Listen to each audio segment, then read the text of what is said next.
Who's Your Enemy? By Teri Gasser. For our struggle is not against flesh and blood, but against the rulers, against the powers, against the world rulers of this darkness, against the spiritual forces of evil in the heavens. Ephesians chapter 6, verse 12. You make me so angry.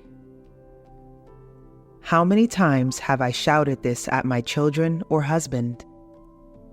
Enough that if I had to pay them $1 each time, I'd starve to death and they'd be living in luxury. I wish it had not taken me so long to realize the enormity of the lie I had been hurling at my family.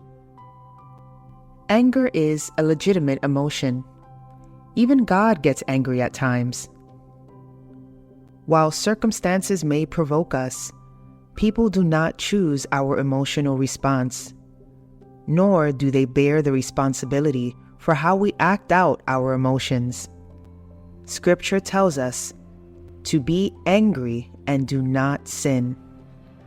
Ephesians chapter 4, verse 26.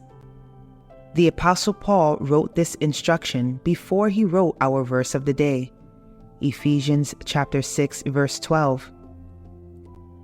This reminder of our real nemesis's identity comes directly after 2 chapters on how we should treat our spouses, children, parents, and employers. Ouch. Satan is devious, but not very original. Remember how he tricked Eve into thinking she deserved something she didn't? He stroked her pride. Then, after getting her husband to join her rebellion, Adam turned on her when they got caught. Adam, in pride, blamed God for the mess he was in. Proverbs tells us, by pride comes nothing but strife, but with the well-advised is wisdom. Proverbs chapter 13, verse 10. Who do we find ourselves wrestling with most often? For me, it's the people I'm with the most. Paul advises us well when he says that people are not the problem. Satanic forces are. Satan strokes our pride. Then he conquers and divides us by stoking our wrath against others. Satan delights in dividing people from God and each other. Our true enemies don't vote or run for office. People vote and run for office.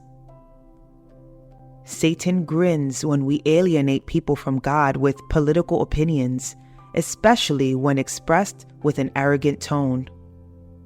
When Jesus comes, it won't be on an elephant or a donkey.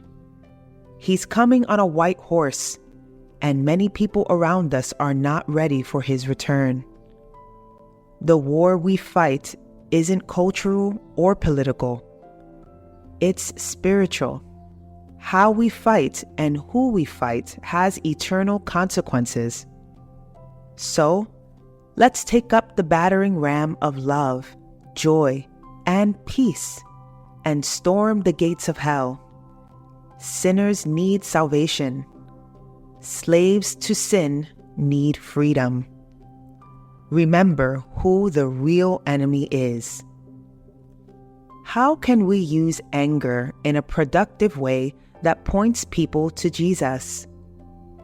What can we do to maintain unity and the bond of peace in our communities? See Ephesians chapter 4, verse 3.